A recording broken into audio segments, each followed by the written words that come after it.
Welcome to another vintage fishing reel service and repair video. In this episode we have a Zebco 33. It's the first Zebco I think I've done on this channel, mainly because I have lots of Zebcos. I collect Zebcos, among other things, and I've already serviced and repaired all of those, and so only when I get a new one to the collection am I going to be able to put them on video. But this one dates between 1984 and 1986, and one of the experts on the Zebco forum believes it's a 1984, what he calls a 33N, or the new edition, that has an older pre-1983 handle on it. So I believe the 84 through 86 would have had the blade-like knobs, but this particular one appears to be a pre-1983 handle that someone has put on there. So let's go ahead, and these are great reels. I love the 33. I especially love the older 33s. When you get back into the 60s and 70s, but any of them are good if I'm going to grab a Spincast reel and I know it's going to be good and reliable and fun and easy to fish. I'm going to grab a 33 or maybe a 66 or 600 or 606, but I do love the all metal ones. This one in the new editions, of course, they went to it's a type of plastic. I don't remember the name of it. Starts with Lexan or something like that. But at any rate, let's go ahead and get started. So we'll start by removing the cover. And by the way, this one's pretty grease bound, so it's hard to show how tight it is. But if I tap on that, it's not really spinning. I should be able to spin that around at least a couple times just by.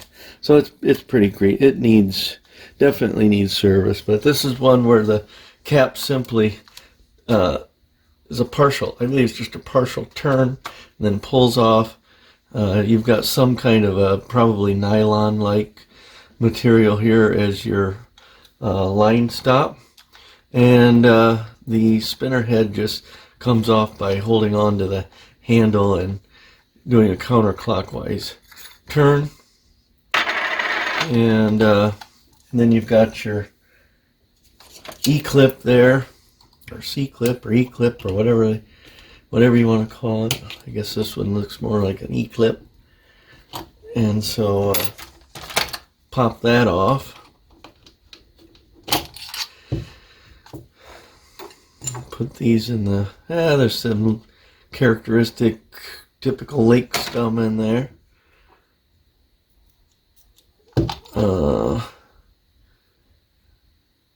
See some abrasion on the line stop, but I don't see any cuts in the spinner head. I don't see any cut in the line pickup pin.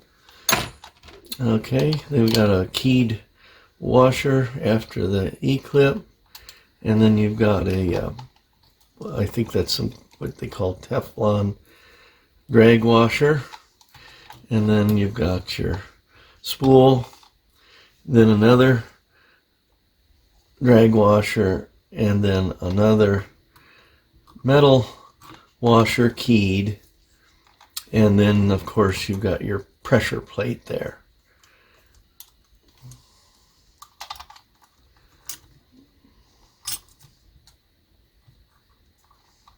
And so that tab there fits into the notch on your drag screw there, and of course when you tighten the drag, that screw pushes up, puts pressure on your pressure plate, and thus pressure on your drag rings.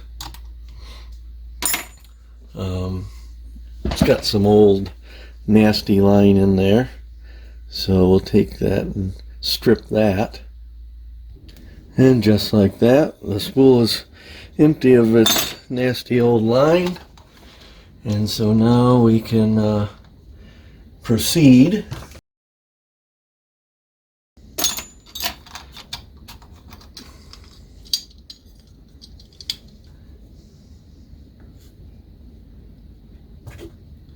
And pull out that, I don't know if it's nylon or what, but little clip there.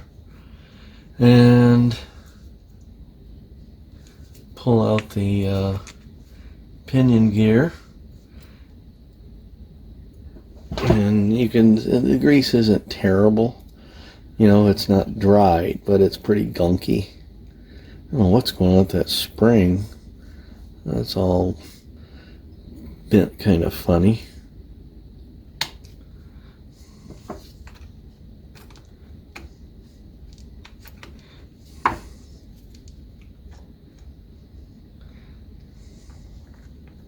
Okay, so push that bushing out through the side hole there, and then the main gear comes out.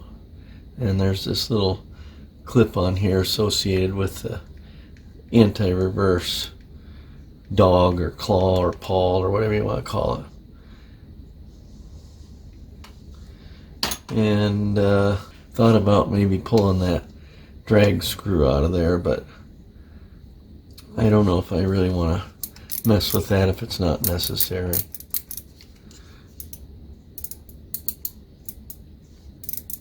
I think I'll leave that in place.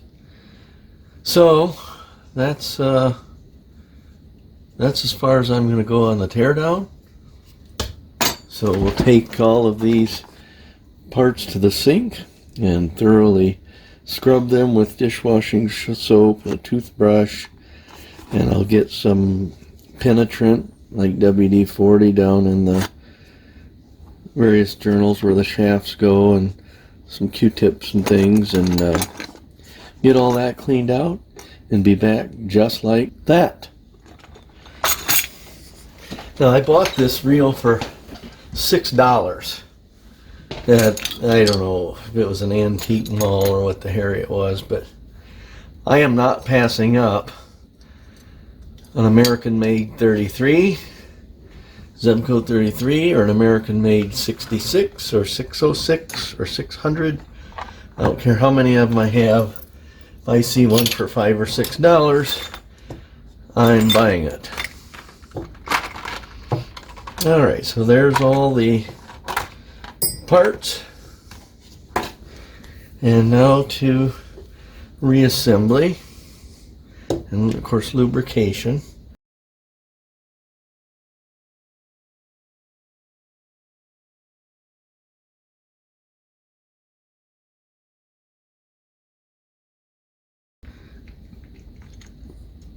Slip that back in.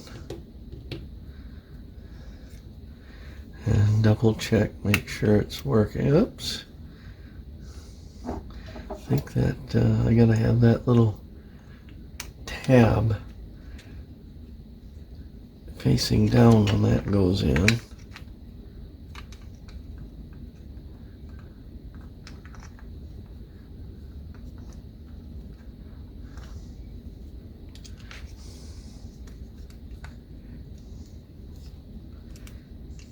Yeah, there. And I can go ahead, I think, at this point, put in the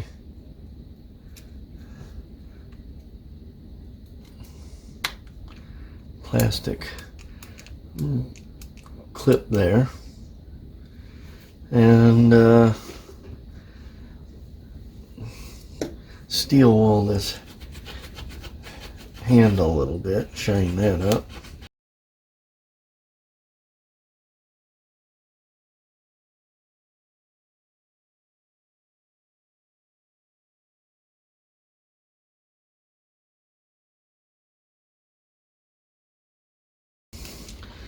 And get some grease on the main gear. And examine the pinion gear. Looks like that's good and clean. Maybe hit the pinion gear shaft with a little steel wool. Get off any grease residue. Pull up the pinion gear, get a little oil underneath there and work that in. and oil the shaft and place that down in there. Oh, I got it's probably greasing itself off the main gear. I'll go ahead and get a little grease down in the grooves there on the pinion gear. Put that in there. And a little oil on the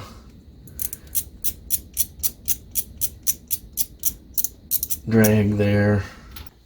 Well, I probably should have forced that drag screw out of there because it was a little bit stuck. So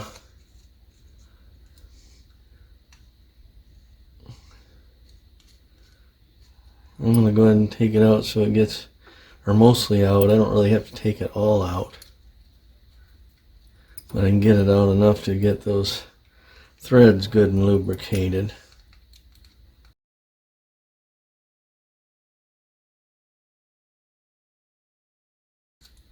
So I'm going to turn that counterclockwise so it's all the way down so that there's no drag when I put the pressure plate on. Alright, this fell out while I was monkeying with that. There's my drag, or my bait clicker. Anti-reverse is working. I can turn the anti-reverse off.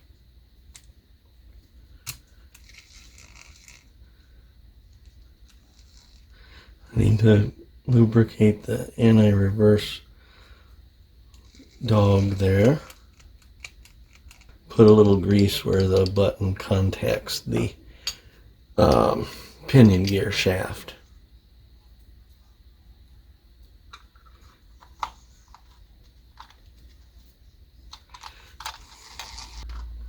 I know I oiled that, but it looks a little dry.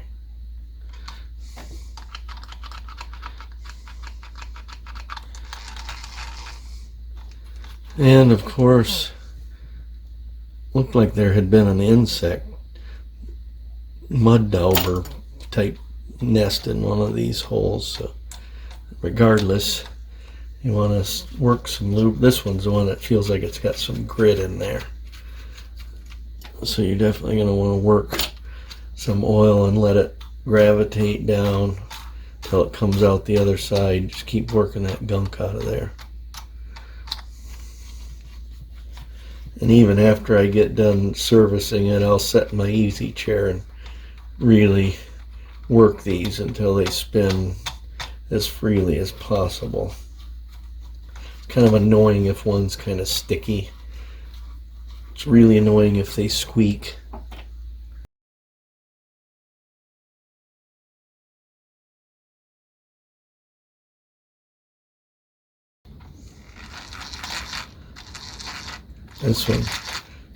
This one's really good.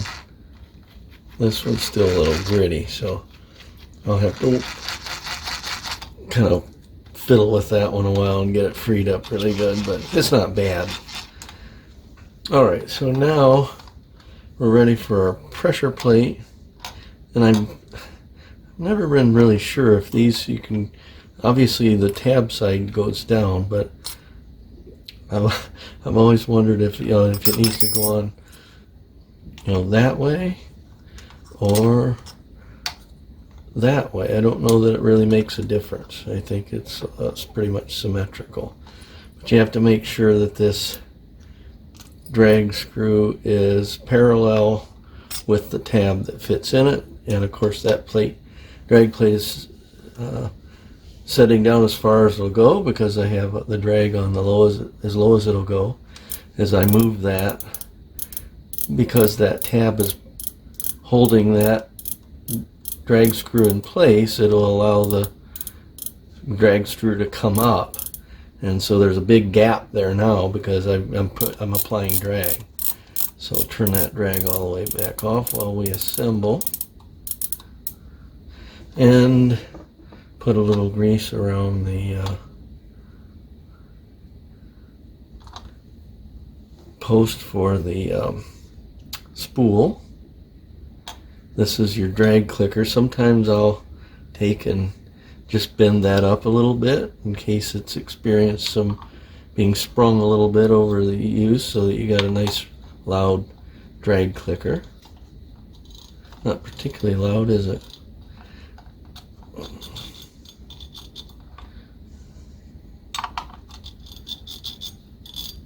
That's a little better.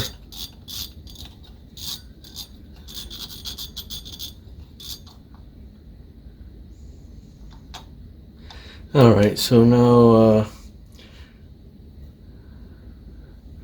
we can put down our keyed drag washer, and then our, I think it's Teflon. Then we can put the spool on. Then we have another Teflon washer and a metal keyed washer.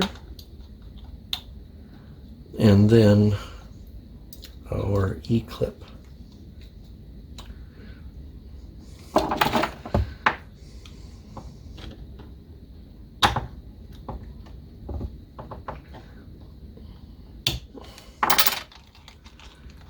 And a little lubricant on our pickup pin.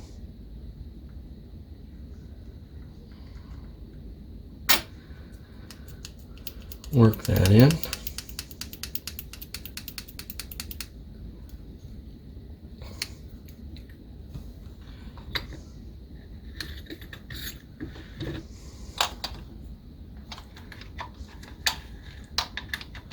Check to make sure that the pickup pin is being retracted when you push the button and engaged when you turn the handle.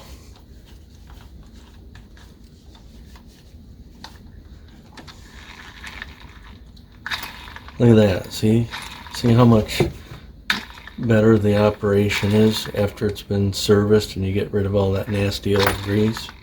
Couldn't do that before I started.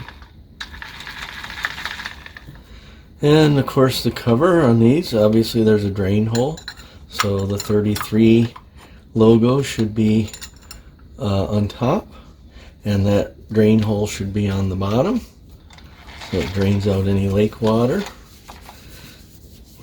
And get off all the grease and fingerprints. And there you have it. A circa 1984, definitely between 1984 and 1986 when this was made. Zebco 33, made in the by God USA. Bought it for $6. Not going to pass up 33 for $6. Just not going to do it.